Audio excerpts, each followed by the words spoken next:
All right, good morning. It's Thursday and end of the week for me as far as like work. So I'm excited about that.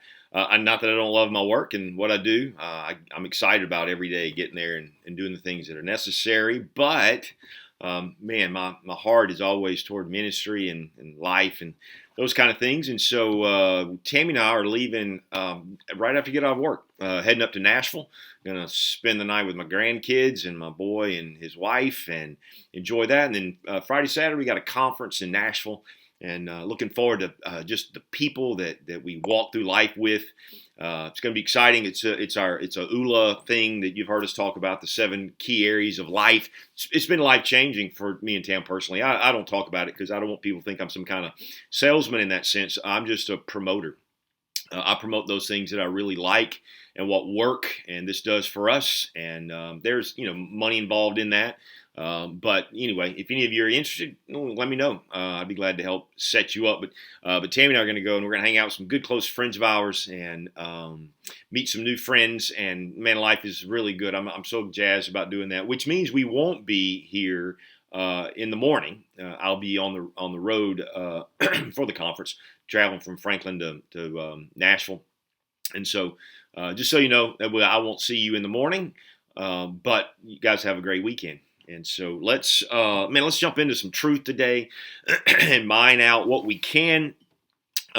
We are in 2 Timothy chapter 3, and we've just been working our way through this book. It's a powerful, powerful book. It speaks to me as a pastor, and so I hope it speaks to you as one who also, in a sense, has oversight over people. All of us have oversight over some. May not be strictly ministry, but there is those areas of oversight, and so we're extracting principles from that for us and all of that. Today, we're looking at really who are you following? Right? Who do you follow? Who's been your mentor? Who's the people that have helped carry you to where you are? That matters. Right? Some of you may have had some terrible mentors and you did follow them and you picked up terrible habits and so your life doesn't look like it ought to look like you'd like for it to look. A lot of that has to do with that because, even Jesus says this, a student when he is fully taught will be like his teacher. And so what that lets us know is that you can't help but become like who you hang around, right? That's why we'll make statements to our kids, show me your friends, I'll show you your future, right? Be not deceived, bad company corrupts good morals. A companion of fools suffers harm, right? Because of the mentorship. In an abundance of counselors, there's wisdom. So there's all sorts of things that we talk about in this area of who are you following, and so this obviously leads me down a road of who have I followed. Well, there's a lot in my. I'm getting on up there in age, but I know my dad was an excellent mentor for me in so many ways. He radiated passion for diligence and hard work. He really embodied if you're going to do something, do it well. You don't really halfway do anything. My dad was OCD and some perfectionist tendencies. I inherited those. I'm grateful for those. My dad taught me how to keep up my eyes on Christ every time. My dad had trouble and he overcome it. Even if it was, really from his own wisdom in that sense, he would always say, "Thank you, Lord." It was just true of him. My mom taught me how to love.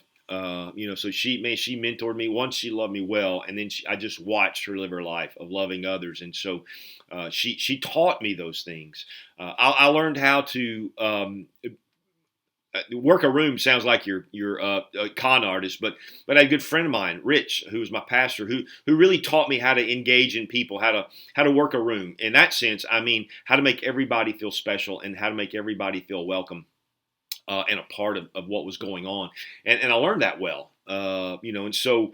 I've had a lot of these, and we all, whether it's parenting, your parenting skills, you learn from someone, right? Your grandparenting skills you learn from someone. You had brothers and sisters who taught you things, right? The big brother, the big sister that was helpful in teaching you the tricks of the trade and all of those things. You have bosses that have mentored you. You have pastors who have mentored you, right? This is all of those roles. So Paul is telling Timothy, I've been your mentor. Now, why is he saying this, and what's the context of this? The context is in the fact that he's saying, Timothy, I want you to understand in the last days, it's going to get brutal. Here's going to be wave after wave of these false teachers to undermine the work that God has called you and me to be a part of. He said, so mark that. Understand, this is what they look like. And then he says, you, however, verse 10 of chapter 3, you, however, Timothy, but you, Timothy, so it's in contrast. Timothy, that's who they are. But you have different mentors. Don't you follow them. Stay away from them. Have nothing to do with them. They're no good. They can't help you get anywhere in life. Don't even mess with the false teachers. But you, however, Timothy, you have a mentor. And so Paul is here saying, Timothy, I want you to review our life together so that you can see a few things. And so we're going to see that. So we're going to spend a day looking at mentorship.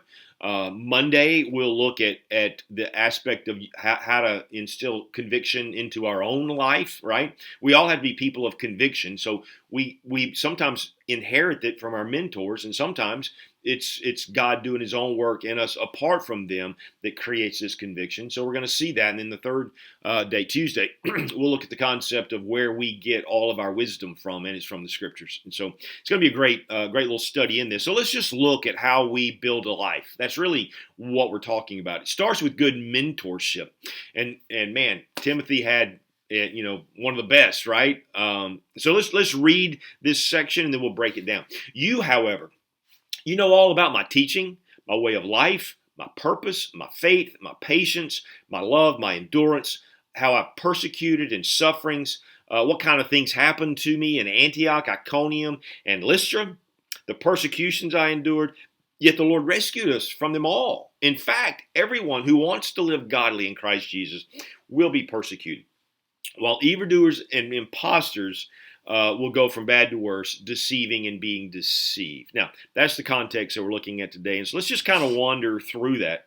Paul, one of the first things that I think you realize is that Paul doesn't have a victim mentality. I say that because I see way too many people who have victim mentalities today. If it's part of culture, it's part of everything going on. It is silliness, though. I am not a victim to anything.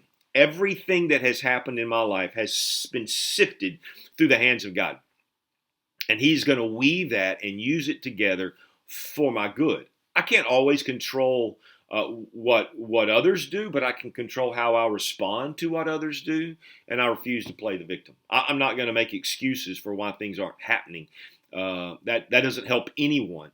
Paul was the same way. Paul wasn't a victim. He was a bulldog. That's what he was. He was persistent, and he had great perspective. He kept perspective.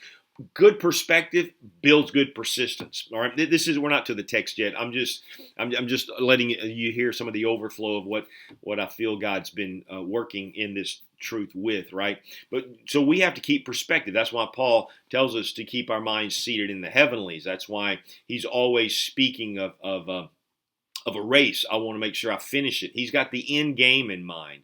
And so when you have a good, healthy perspective, there's a persistence that is built into that. Without a perspective, without a vision, the people perish, right?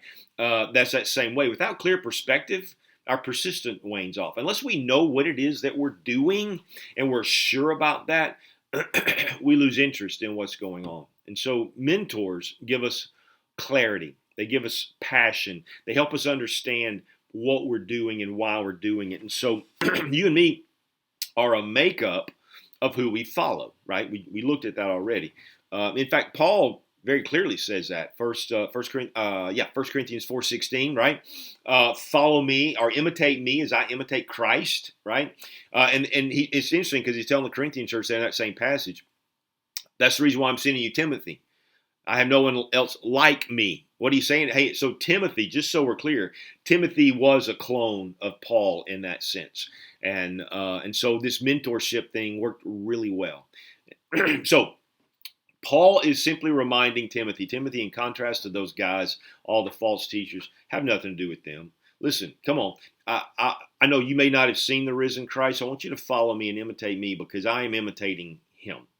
And so find you someone who's imitating Christ. Why would you do anything other than that? And so there's the list, and here's where we go. Paul is reminding Timothy of what he has seen in his life. So he's already laid out those false leaders, and he says, in contrast to that, you know two things. You know my teaching, and you know my conduct, right? That's what he says. You, however, know all about my teaching and my way of life. Those two statements are encompassing, you know what I teach, and you know how I live it, right? So what we learn here is that Timothy was able to see up close and personal Paul, what he taught, and that he lived what he taught. That's what we want in a mentor, right? Someone who's consistent, whose whose walk matches their talk. He says, you know, my teaching. So that would be the truth that he teaches, the instruction, how he goes about doing it, and the application of that, right? That's what teaching is. Teaching isn't just here's truth. Teaching is instructing people about what you do with that truth and what that truth means from a practical perspective, and then gives you application, vehicles and avenues in order to get there, right? That's true teaching. And so he says, listen, you know my teaching. You've seen me. You've heard me everywhere we've gone. You've seen how I interacted with all of these people. And he says, you know my way of life. You've seen my conduct, right? Now, Paul told Timothy earlier in his first letter, watch your life and your doctrine closely, right? The same thing he's saying here. Watch your life and your doctrine. Watch what you teach. Watch how you live. Watch your life and your doctrine closely, for by your conduct, how you apply the truth and the truth that you know, because by that you save not only yourself, but your hearers also, right? You and I don't live in a vacuum. What I do, there's a butterfly effect. I've been teaching my leaders that at work about the butterfly effect, of how you can do one thing and it can affect everything else in the company. So let's be sure about what we do. And so this is what Paul is saying here, right? I've got others following me. Man, if I crash and burn, my kids potentially could follow me into that road. What the worst thing to do is to be a hypocrite, do as I say, not as I do kind of person. Paul's saying, listen, you can do as I say and as I do because they match. That's what we want in life. I want a mentor whose life matches what he teaches. I want to be someone whose life matches what they teach. And so that's why he says, watch your life and your doctrine closely, for by it you save not only yourself, but your hearers also.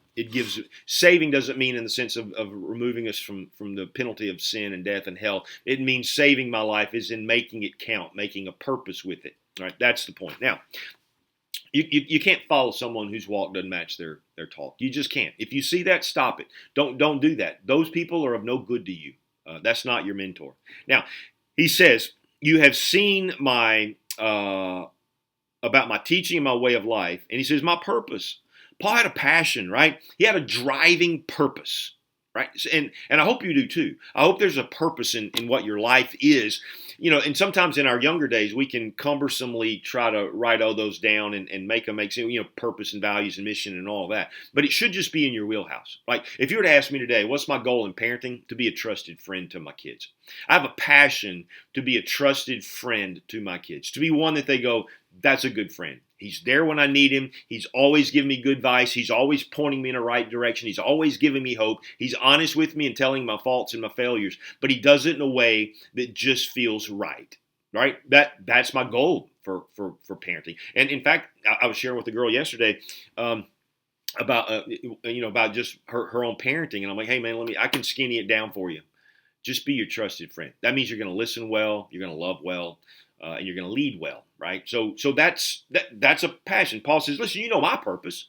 Now, all of us, Paul was zeroed in on the gospel. He didn't have a family. He didn't want one because he didn't want to have that as a burden to him. He just was zeroed in on that. But some of us have several areas. We may have one central passion, but sometimes it plays out in other areas. So at work, I want to build teams that work together. I think that's the best way to do something, and we talk a lot about that. In ministry, I want to do exactly what Paul does, but I want to teach truth in such a way that it moves people to change. Everything I do, I don't just go, okay, here's truth, here's truth. I'm always saying, hey, here's where we are, here's where we ought to be, this is how we get there. I have a passion to do that, right? So I don't know what yours is, but you should consider, what is your passion? And what is the passion of those who you let mentor you? Paul was to preach the gospel with integrity and train others to do the same. right? And you hear that everywhere. He woe is me, he says, if I do not preach the gospel of Christ. That's his passion. I have to preach it. Woe is me. I mean, I'm in trouble if I don't. And then he says, he said, I want to run the race in such a way that I don't be disqualified. I want my walk to match my talk. And then he says, I want to entrust this, Timothy, to you, and I want you to find faithful men that you can entrust it to them as well. So those were the passions of Paul. See, purpose flows from our passions, and then our passions flow from our heart. So that's why, as a man thinketh in his heart, so is he. We should reflect on these things. We should know what's in our heart, because what's in my heart, that's what I'm passionate. If I'm passionate toward myself, you'll know it. If I'm passionate about my wife, she should know it. If I'm passionate about my kids, they should know it. If I'm passionate about Christ, the world should know it, because my purpose flows from that. And so he's saying, hey, listen, you know my purpose. My purpose is to be Christ to everyone that I come in contact with. Now, so then he moves in, then he gives this litany of things. You know my faith. Listen, Timothy, you know what I'm trusting in? You've seen me. You've heard me pray. You've seen the fact that I'm trusting in the Son of the living God. You know those things. He says, and you know that I'm faithful to those things, right? I'm faithful to God. I'm faithful to the Word. I'm faithful to the work. That's what I am. So he says, you know where I put my faith. You know the patience that I have. That word means not to quit. You know, Timothy, that there's no quit in me, man. You know I'm patient. I'm going to plod through. I'm going to be unmoved by circumstances. I'm just plodding through. And he says, you know my love, right? That's my motive for what I do. I'm in love with people. And so Paul's saying, Timothy, be in love with people. Just love. Don't get sidetracked in things. This is what it's about. And then he said, you know about my endurance. That's patience under stress. That's when, man, the whole world is breaking up, but you're not. You're enduring. You're like, I'm just putting my head to the plow and I'm going to keep going. Right? I mean, and sometimes that's all you can do. And then Paul drifts into these statements about, you remember my persecutions and my sufferings, right? And he said, they're abundant. You were with me. He said, when we first met, I met you in the region of Galatia. And he said, you remember what happened to me in Antioch and Iconium and Lystra. Now, you may not know what those things were, and I'm just going to give you a brief overview. But in Acts chapter 13, in Antioch, Paul had gone in and he had preached the first Sabbath. Man, lots of converts. And then the buzz all week was, hey, you got to come here, this new guy. And so the second week, the place is standing room only.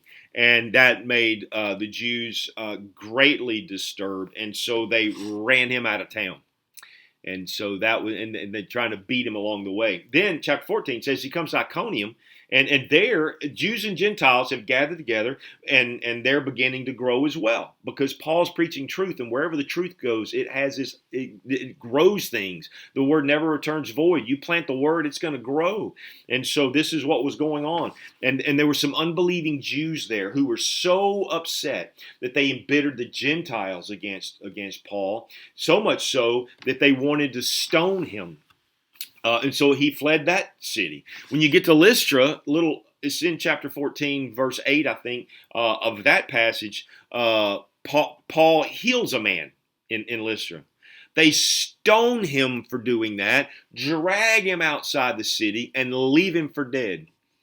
Paul gets up, God heals him, and he keeps plugging along. And so he's telling Timothy, you remember all that? Yet what happened? The Lord rescued me from all of those things. Timothy, don't live your life in the negative, thinking the worst is going to happen. Just understand, man, God is going to accomplish his purpose in our life, right? The Lord rescued me from all of those things. We don't get out of here until we've fulfilled the purpose God has for us. So in a sense, we're invincible till God says otherwise. That's the passage. That's the power that Timothy, or Paul is rather speaking to Timothy here.